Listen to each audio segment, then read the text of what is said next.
Este é o podcast da reunião de estudos do Evangelho do Grupo Espírita Irmão Áureo. Sejam todos muito bem-vindos. No nosso objetivo de estudar o Evangelho à luz da doutrina espírita, atualmente estamos seguindo o livro Jesus no Lar, de Neio Lúcio, psicografia de Francisco Cândido Xavier. E hoje, o nosso objeto de reflexão é o capítulo 42 do livro, intitulado A Mensagem da Compaixão, sob a responsabilidade da Cláudia. Não vou dar muito spoiler, mas ao mesmo tempo já dando spoiler, olha que coisa interessante, né? Até o podcast é uma parceria muito interessante entre a Suzy e a Cláudia. Então tem a participação das duas, que aliás estarão na nossa live, que acontece mais tarde, daqui a pouco eu falo. E olha que coisa incrível, porque grande parte das reflexões diz respeito à presença do outro, a necessidade que a gente tem da convivência fraterna com o outro. E a gente vem observando a formação dessas duplas, né? Dinamicamente, o nosso estudo vem evoluindo. Gente, não é nada planejado, mas as coisas acontecem e a gente observa. Olha que interessante. Daqui a pouquinho, então, a gente vai ouvir a Suzy e a Cláudia no nosso podcast. Só gostaria de lembrar duas coisas. Primeiro, vai acontecer a nossa live no nosso canal no YouTube. É muito bom porque a gente tem mais tempo para comentar, debater, perguntar, discordar, concordar, enfim, estender e aprofundar o nosso estudo. Já fica aqui o convite feito no nosso canal no YouTube. Fica gravado, pode ir lá depois, não tem problema, tá certo? E o segundo convite, tem uma bibliografia aí com os links para você consultar, então venha conosco, vamos estudar, vamos aprofundar, para que a gente possa dar um passo a mais no nosso entendimento. Ao final, permaneça conosco, a gente tem o nosso momento de oração, hoje com mais uma poesia para nos inspirar, de autoria de Maria Dolores, um momento bastante interessante. Dito tudo isso, só me resta, mais uma vez, te convidar do fundo do meu coração. Vamos ouvir?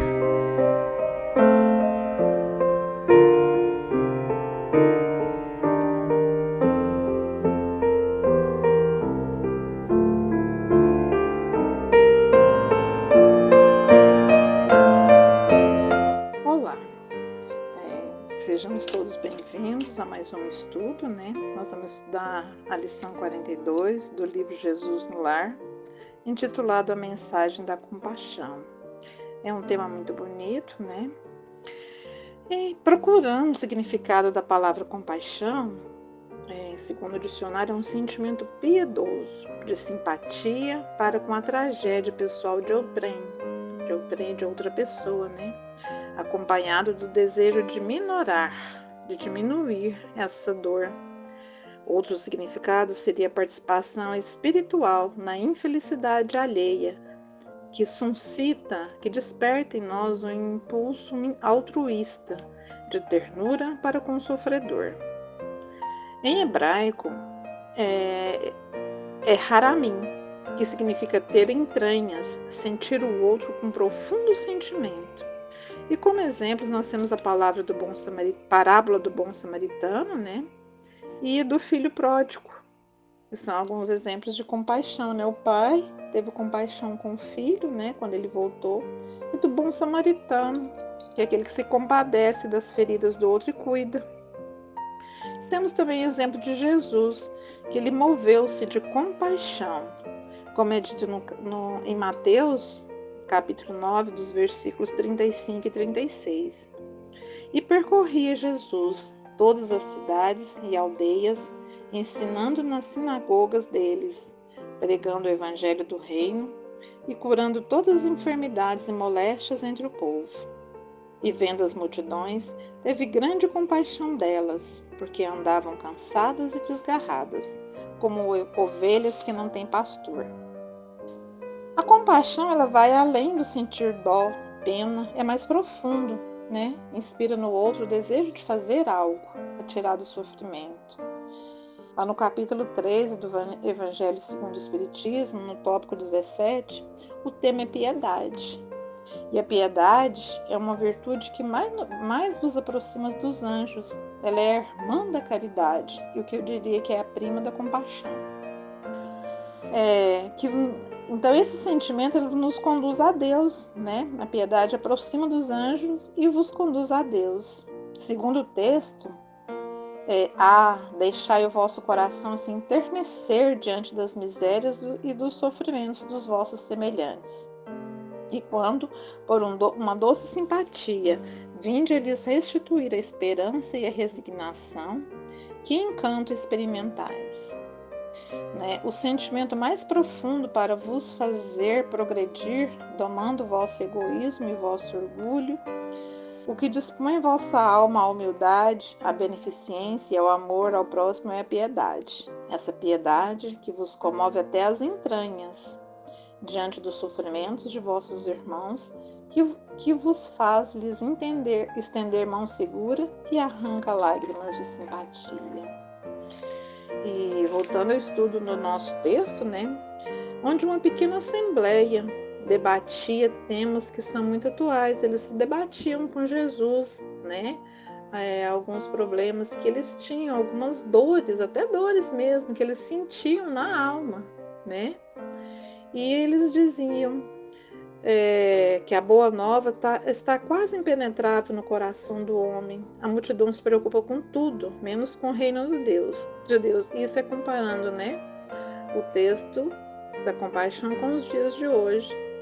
Que segundo esse texto, que a gente sabe que nós, seres humanos, temos tempo para tudo, para estudar, para trabalhar, para o lazer, mas a gente não tem tempo para Deus, As asas da inteligência e da moral estão capenga. Uma tá enorme e a outra tá mirradinha. Eu não sei se vocês sabem, mas aquele personagem, o desenho animado, o Nemo, Procura-se Nemo, ele tinha uma nadadeira pequenininha. E uma delas era bem pequenininha. Aí eu usei ela como exemplo, porque nós somos os Nemos no mar da vida, Às vezes a gente tem uma asinha que tá pequenininha e a outra tá grande. Só que a gente precisa que as duas estejam prontas. Porque sem essas asas, elas vão causar desequilíbrio em nós e automaticamente anseio, medo, depressão. E isso vai sufocar a nossa fé. E juntamente com os nossos pensamentos, outros pensamentos, a psicosfera do planeta vai ficar energizada com essa matéria densa. E vai repercutir ao nosso redor, E os discípulos começavam a questionar Jesus o que fazer diante das atitudes dos outros, atitudes muito diversas. Uma hora era calúnia, dilacerava o coração deles. E a gente sabe que hoje, se a gente for comparar com os dias de hoje, é o que mais tem nas redes sociais é a calúnia, Uns falam aqui, outros falam ali. São opiniões assim que a gente melhor até largar para lá, Aí Jesus deu uma resposta para essa questão. Ele falou, tenha piedade e trabalhe no bem. Aí outro discípulo perguntou, Jesus, o que fazer quando alguém nos ataca com brutalidade? E o mestre disse, quantas vezes, assim, a opinião minha, quantas vezes uma opinião nossa, provoca uma reação violenta no outro. Às vezes a gente dá um parecer sobre alguma coisa, o outro vem com uma resposta, ou uma atitude que a gente até assusta. Então parece que a gente está tendo uma torre de Babel, Cada um falando muito, cada um fala uma coisa, ninguém tem nada. Aí Jesus diz que nesses momentos, quando alguém nos atacar com brutalidade, que a gente auxilia a essa pessoa se refazer. Aí um outro questionamento, o que fazer quando a ofensa parte de autoridade respeitável? Porque infelizmente a gente vê muita autoridade, Pessoas com alto gabarito, altos poderes, cometendo deslizes, às vezes crimes, indo contra a ética moral e até profissional. Porque a gente sabe que o mais forte não deve oprimir o mais fraco. E Jesus, nesse caso, ele deu uma resposta. Compadece-te dessas pessoas e ampara dele como puderes. Muitas vezes o nosso amparo vai ser somente com uma oração. Porque o que nós vamos fazer com pessoas poderosas, uma potestade, um rei, Às vezes a gente não pode fazer nada. E outras perguntas, O que fazer, Senhor, diante de alguém que praticou um crime, desonrando o nome ou ensanguentando o lar? Aí o mestre sabiamente responde que um crime não justifica outro crime, que a gente tem que ter piedade com um delinquente de qualquer classe e não violar a lei que o outro desrespeitou. Se o outro desrespeitou a lei, nós não. Se nós já temos essa consciência, a gente vai continuar firme no nosso propósito. Se o outro errou, ele errou e ele vai pagar o erro. E a gente mantém a nossa postura de respeito às leis. Um outro questionamento é o que fazer quando um juiz condena com parcialidade. Que muitos juízes, eles não se importam com a verdade, tendendo para suas preferências ou interesses particulares, né? Então, assim, em alguns casos, quando tem julgamentos, principalmente quando são casos criminais, a gente sabe que às vezes a pessoa não vai seguir a lei ao pé da letra, digamos assim. Ele vai mesmo que puxar a sardinha para sua lata, né? Para suas tendências pessoais. Aí Jesus diz que nesses casos a gente tem que ter compaixão e continuar cooperando no bem. Porque sempre vai ter um juiz maior que vai julgar nessas causas. O que fazer diante de uma mulher amada quando ela se entrega às quedas morais?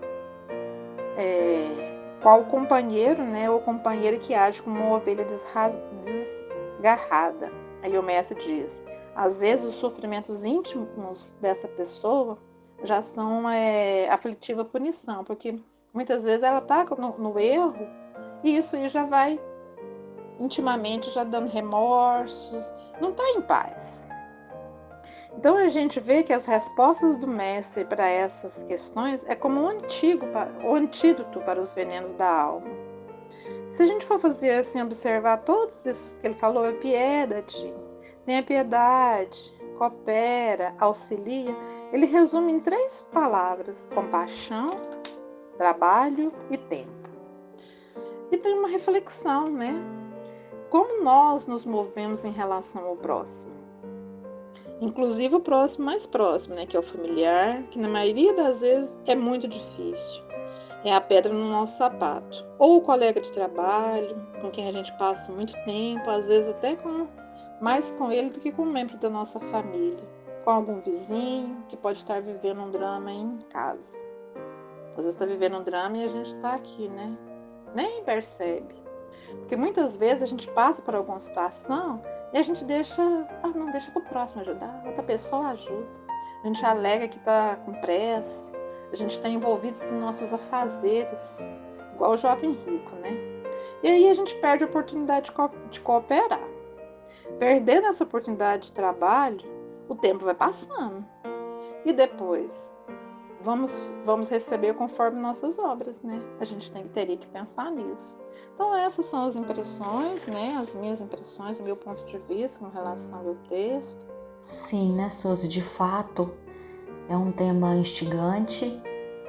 Os exemplos que você traz da nossa vida cotidiana falam dessa indiferença que vai tomando conta da gente, né? E quando a gente toma contato de novo com a mensagem da compaixão para nós, né? Que ama um pouco mais, tolera um pouco mais, se importa um pouco mais. Então, para acrescentar um pouquinho, né? Somar um pouquinho com todas as reflexões que a Suzy trouxe, tão importantes, a gente vê que a compaixão ensinada por Jesus reclama uma maneira nova de nos relacionar com o sofrimento que há no mundo.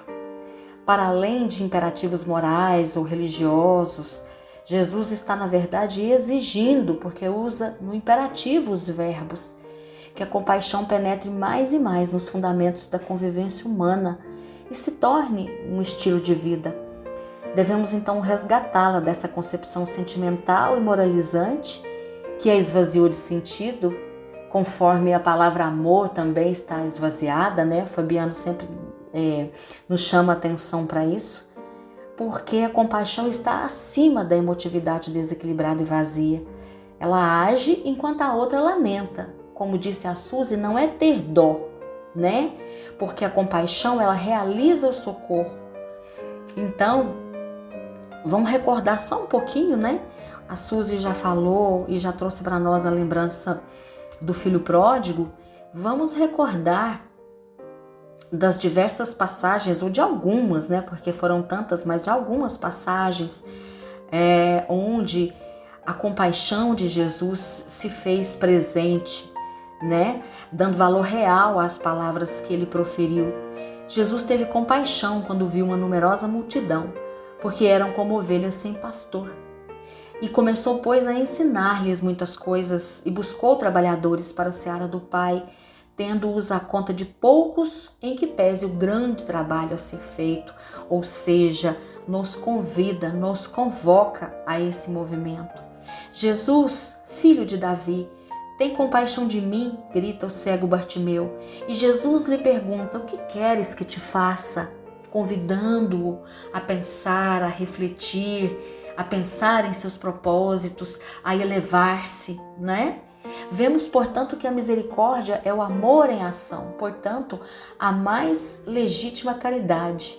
O único antídoto para que saiamos das trevas do egoísmo e do orgulho que ainda caracterizam o nosso modo de ser e de agir. Como nos diz Kardec, sempre cheios de suscetibilidade, irritados à menor contrariedade, duros de coração. O Espírito de Verdade, em O Cristo Consolador, capítulo 6 de O Evangelho segundo o Espiritismo, diz: estou muito tocado de compaixão pelas vossas misérias, pela vossa imensa fraqueza, para não estender mão segura aos infelizes transviados que, vendo o céu, tombam no abismo do erro. Então, mais uma vez, trazendo a parábola do filho pródigo, tão bem lembrada pela Suzy, nós gostaríamos de perguntar: o que seria do filho pródigo se o pai não tivesse voltado para ele os olhos cheios de compaixão? Que chance ele teria de retificar os próprios caminhos? Que seria do filho que ficou de coração tomado de egoísmo, que não conseguiu felicitar-se pela volta do irmão que partira, se o pai não lhe tivesse chamado à razão e suplicado que ele se alegrasse com ele, pois o que estava perdido havia sido encontrado? Então, o que nos ensina Jesus nessa mensagem, e a mensagem da compaixão para nós, é: amai os vossos inimigos, bendizei os que vos maldizem, fazei bem aos que vos odeiam e orai pelos que vos maltratam e vos perseguem, para que sejais filhos de vosso Pai que está nos céus. Essa é uma passagem registrada em Mateus, capítulo 5, versículo 44. Como nos diz a bela lição da noite, uma falta não resgata outra falta, e sangue não lava sangue, mas o amor cobre a multidão de pecados. Encerrando aqui, já agradecendo a Suzy pela parceria sempre tão positiva, agradecendo a todos que se envolvem nesse trabalho, para que essa live, para que esse podcast chegue aos lares, às pessoas que se propõem a ouvir, quando o Evangelho vem assim engrandecer a nossa vida, né? Vamos ficar aqui com Augusto Silva, numa mensagem no livro O Ideal Espírita, capítulo 60, lição Justos e Injustos, psicografia de Valdo Vieira, quando nos diz: quando a dor e a ansiedade surgirem, violentando-nos o ser, saibamos contrapor a pureza de nossa fé e a chama de nosso ideal às condições exíguas e superficiais dos testemunhos terrestres, convictos de que o ensino do Mestre é esclarecimento para as mentes ensombrecidas e ensejo bendito de passarmos da condição de injustos e transviados para entendedores das leis divinas e cooperadores leais da obra da criação. Muita paz. Iniciando o nosso momento de oração de hoje com a poesia Fraternidade, de Maria Dolores. Transformar o coração em pouso que se descerra para o serviço na terra, eis a tarefa a uma irmã. Haja céu de azul e ouro, faça aguaceiro violento ao sol, a garoa, ao vento, partamos cada manhã. Sair de nós, esquecer-nos, aproveitando os instantes no socorro aos semelhantes que clamam em derredor. Pela mensagem da fé, ouve o céu a conclamar-te, pede o mundo em toda parte a paz da vida melhor. Encontrarás em caminho, atados à dor imensa, os que perderam a crença em rebeldia ou torpor. De cérebro em luz e treva, nobres enfermos da vida tropeçam de alma ferida à míngua de paz e amor. Em outros pontos da estrada, por vezes, de canto a canto, as retaguardas de pranto fazem apelo sem voz. São mães aguardando apoio, sem saberem como e quando, crianças tristes em bando que se arrastam junto a nós. Surpreenderás outra mágoa de pesado e estranho porte, das dos que viram a morte roubando a forma de alguém. São prisioneiros da angústia, quase sempre na agonia de quem roga à pedra fria a luz que brilha no além. Registrarás, onde estejas, toda a escala dos gemidos em companheiros caídos que julgam chorar em vão. E nos irmãos fatigados, de ânimo semi-morto, suplicando reconforto, refúgio e libertação. Sejamos, para quem sofre entre a sombra e o desalinho, novo amparo no caminho, alívio, socorro e luz. Doemos auxílio e bênção na terra insegura e aflita. Nessa tarefa bendita, o companheiro é Jesus. E uma vez mais te buscamos em preces, mestre amigo,